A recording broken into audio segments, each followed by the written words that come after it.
ഞാൻ സുമ ടീച്ചർ, സുമ ശിവദാസ്. ഇന്ന് നമ്മൾ ഉണ്ടാക്കാൻ പോകുന്നത് നല്ല ന്യൂട്രീഷ്യസ് ആയിട്ടുള്ള ഒരു പലഹാരമാണ്. പലഹാരം എന്ന് പറഞ്ഞാൽ സ്നാക്സിൽ പെടും, സ്നാക്സ് വർഗത്തിൽ. ഇത് സാധാരണ നമ്മൾ അവല് കൊണ്ടുണ്ടാക്കും, അവല് വിളയിച്ചത്.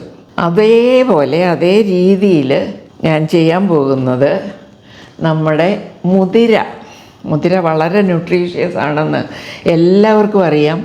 ചെറുപയറും മുതിരയാണ് ഈ പയർ വർഗ്ഗങ്ങളിൽ ഏറ്റവും കൂടുതൽ പ്രോട്ടീൻ അടങ്ങിയിരിക്കുന്നത്. അതുകൊണ്ട് തീർച്ചയായിട്ടും ദിവസവും എന്ന് പറഞ്ഞ പോലെ ചെറുപയർ കഴിക്കണം, ദിവസവും എന്ന് പറയുന്ന പോലെ അല്ലെങ്കിൽ മുതിര കഴിക്കാം.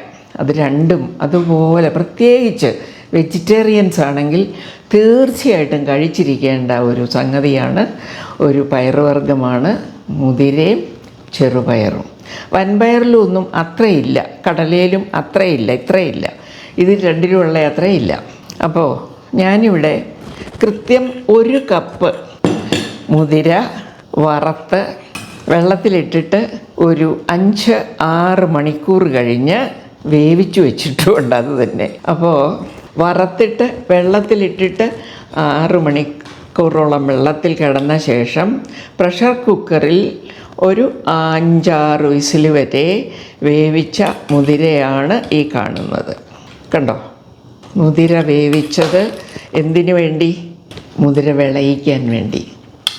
നമുക്ക് വിളയിച്ച് കളയാം. അപ്പോൾ വിളയിക്കാൻ ആദ്യം വേണ്ടത് ശർക്കര, തേങ്ങ, അവൽ ഒക്കെയാണ്. ഇവിടെ ശർക്കര, തേങ്ങ, പിന്നെ വേണ്ടത് മുതിര നന്നായിട്ട് വേവിച്ച് എടുത്തതും. അപ്പോൾ അത് നമുക്ക് തുടങ്ങാം. ഈ വേവിച്ചതിൻ്റെ കൂടെ ഞാൻ ഒരു രുചി കൂട്ടാൻ വേണ്ടി ഒരു 2 ഏത്തയ്ക്ക നുറുക്കിയതും ചേർത്തിട്ടുണ്ട്. അപ്പോൾ എല്ലാം കൂടെയാണ് വിളയിക്കുന്നത്. നിങ്ങൾ പ്രത്യേകം മനസ്സിലാക്കേണ്ട വേറൊരു കാര്യം, നമുക്ക് വേവിച്ചാൽ മധുരം കൂടുന്നത് ഏത്തപ്പഴത്തിന് മാത്രമേ ഉള്ളൂ. നിങ്ങൾ കദളിപ്പഴം ഇട്ടോ, ഞാലിപ്പൂവനിട്ടോ, ചുണ്ടിലാക്കണ്ണനിട്ടോ എന്ത് വേവിച്ചാലും ഇതുപോലെ മധുരം കൂടുന്നതല്ല. അതുകൊണ്ടാണ് ഏത്തപ്പഴം തന്നെ ഇതിൻ്റെ കൂടെ നമ്മൾ തിരഞ്ഞെടുത്തത്. അത് പ്രത്യേകം മനസ്സിലാക്കണം. പുഴുങ്ങി തിന്നുമ്പോഴും നിങ്ങൾക്കറിയാം. നമുക്ക് നെയ്യൊരു 2 ടീസ്പൂൺ ഒഴിക്കാം. ഈ ഏത്തപ്പഴം അരിയുന്ന കാര്യം ഞാൻ പറഞ്ഞതേ ഉള്ളൂ. ഉപ്പേരിക്ക് 4 കീറി അല്പം കനത്തിലാണ് അരിഞ്ഞിരിക്കുന്നത്. കണ്ടോ, 2 ഏത്തപ്പഴം.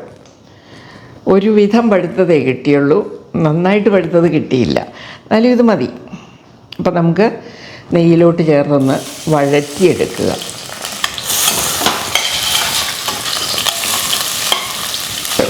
ഈ ഏത്തപ്പഴം ഒന്ന് വെന്ത് വന്നാൽ മതി. ചെറുതായിട്ട് വെന്ത് വാടി വരുമ്പോൾ നമുക്ക് നിർത്താം. ചെറിയ തീ മതി. ഇത് നെയ്യിൽ നിന്നൊക്കെ വിട്ട് വന്നു തുടങ്ങി. ഒരു വിധം മൂത്തിട്ടുണ്ട്. മൂത്ത് ചുമക്കുകയൊന്നും വേണ്ട, നല്ല പഴം വേകുന്ന മണം വരുന്നുണ്ട്. ഇനി ഇതിലോട്ട് നമുക്ക് തേങ്ങ ഇടാം. 1 കപ്പ് തേങ്ങ. ഇത് നല്ലപോലെ 1 കപ്പ് തേങ്ങ. ശകലം കൂടുതലുണ്ടേലേ ഉള്ളൂ. തേങ്ങ വളരെ നല്ലതാണ് ഇതിൻ്റെ കൂടെ കൂടുതലുണ്ടേലും. അവൽ നനയ്ക്കുമ്പോഴും അങ്ങനെയല്ലേ.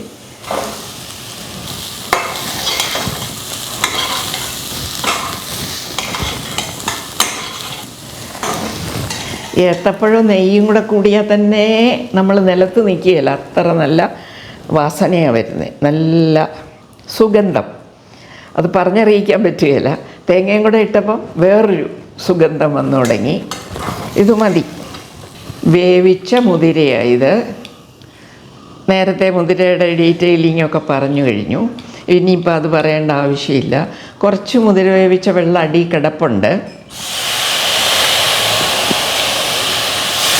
അത് വേണമെങ്കിൽ വറ്റിക്കാം, അതല്ലെങ്കിൽ മാറ്റി വെക്കാം. ഇതങ്ങോട്ട് വറ്റിക്കാനേ ഉള്ളൂ, മാറ്റി വെക്കാനും ഒന്നുമില്ല. അതുകൊണ്ട് മുഴുവൻ അങ്ങ് ഒഴിക്കുകയാണേ. ഇനിയിപ്പം ഒന്നും കൂടി തീ കൂട്ടിയിട്ട് ആ വെള്ളം മാത്രം ഒന്ന് വറ്റി കഴിയുമ്പം ഒരു സാധനം കൂടെ ചേർക്കണം, ശർക്കര. കരിപ്പട്ടിയാണ് നല്ലത്. ഇവിടെ കരിപ്പട്ടി ഇല്ലാത്തത് കൊണ്ടാണ് ശർക്കര എടുക്കുന്നത്. ഇപ്പം കണ്ടോ, ആ വെള്ളം അങ്ങ് വറ്റി, ശകലം നേരെ ആയുള്ളൂ ഒഴിച്ചിട്ട്. ഒരു 5-6 മിനിറ്റ് കഴിഞ്ഞപ്പോൾ വെള്ളം മുഴുവനും വറ്റി, തേങ്ങായും വലിച്ചു കാണും. ദേ നോക്കൂ, ഇങ്ങനെ. ഇത് 1 കപ്പ് കഷ്ടിച്ച ശർക്കര ചീകിയെടുത്തത്, ഇത് ഇതിലോട്ട് ചേർക്കണം. ഇതിന് ഉപ്പ് ചേർക്കണ്ട. ഇനി ഈ ശർക്കരയും കൂടെ ചേർത്ത് നെയ്യ് സ്വല്പം കൂടെ ചേർത്ത്, കണ്ടോ എല്ലാ കൂട്ടവും ഉണ്ട്. നമ്മൾ ഉപ്പ് ചേർത്താണ് മുതിര, കുറച്ച് ഉപ്പ്, ഒരുപാടൊന്നുമില്ല, കുറച്ച് ഉപ്പ് ചേർത്താണ് മുതിര വേവിച്ചിരിക്കുന്നത്. ആ ഉപ്പ് മതി. അതുകൊണ്ട് ഇപ്പോൾ സ്വല്പം ഉപ്പ് ശർക്കരയല്ലേ എന്നും പറഞ്ഞ് ഇടേണ്ട ആവശ്യം ഇല്ല. ഏലക്കാപ്പൊടി, ജീരകം പൊടിച്ചതും ഏലക്കാപ്പൊടിയും ചേർത്തു. രണ്ടും ഓരോ സ്പൂൺ വീതമാണ്. ഉപ്പ് ചേർത്തിട്ടില്ല, തെറ്റിക്കരുതാരും, ഉപ്പ് ചേർക്കണ്ട, കാരണം മുതിരയ്ക്കകത്ത് ഉപ്പുണ്ട്. ഇനി നമ്മൾ ആവശ്യത്തിന് നെയ്യൊക്കെ ഒഴിച്ചു കൊടുത്ത് വരട്ടിക്കൊണ്ട് നിൽക്കുക. കുറച്ചൊന്ന് പലിയണം, തീരെ തീ താത്തിയാണ് ഞാൻ ഇട്ടേക്കുന്നത്. ശർക്കര ഒന്ന് ഉരുകും. അപ്പോൾ എല്ലാവർക്കും ശ്രമിക്കാവുന്ന ഇതേപോലെ നമ്മൾ പല പയറുകൾ കൊണ്ടും ഉണ്ടാക്കും. 1 സ്പൂൺ നെയ്യും കൂടി ഞാൻ ഒഴിക്കുകയാണേ. ഉണ്ടോ, വിട്ട് വരുന്നുണ്ട്. ഇപ്പം മുതിര ഏതാ, തേങ്ങ ഏതാ, പഴം ഏതാ, ശർക്കര മാത്രം നിറം കൊണ്ട് തിരിച്ചറിയാം. നല്ല സ്വാദുണ്ട് കേട്ടോ. ഞാനൊന്ന് നോക്കി, നല്ല മണം വ്യാപിച്ചു, ആകെ ഒന്നിച്ചു മറിയുന്നുണ്ട്. തണുത്ത് കഴിയുമ്പം ഒരല്പം കൂടെ ആകും, അത് മതി. നെയ്യ് ഇനിയും വേണേൽ കയറും, പക്ഷെ ഞാൻ ഒഴിക്കുന്നില്ല. അപ്പോൾ മതി, നന്നായി. ഇത് നോക്കൂ, ഇതാണ് മുതിര വിളയിച്ചത്. എന്തെങ്കിലും പ്രത്യേകമായിട്ട് എടുക്കാനൊന്നും കാണുന്നില്ല. ഏത്തപ്പഴം കിടപ്പുണ്ട് അവിടെ ഇവിടെയും, പക്ഷേ അതും ഇതുമായിട്ട് നന്നായിട്ട് യോജിച്ച് നല്ല സ്വാദായിട്ട് നല്ല വാസനയായിട്ട് വന്നിട്ടുണ്ട്. വലിയ പണിയൊന്നുമില്ല. ഇത് 2-3 ദിവസം ഫ്രിഡ്ജിൽ വെച്ചാണേലും പിള്ളേർക്കെടുത്ത് ചൂടാക്കി കൊടുക്കണം. അതുകൊണ്ട് തീർച്ചയായിട്ടും നമ്മളും കഴിക്കേണ്ട ഒരു പയറുവർഗ്ഗമാണ് മുതിര. അപ്പോൾ തീർച്ചയായിട്ടും എല്ലാവർക്കും ഇതുണ്ടാക്കാം, ഈസി ആയിട്ടുണ്ടാക്കാം. നന്ദി, നമസ്കാരം.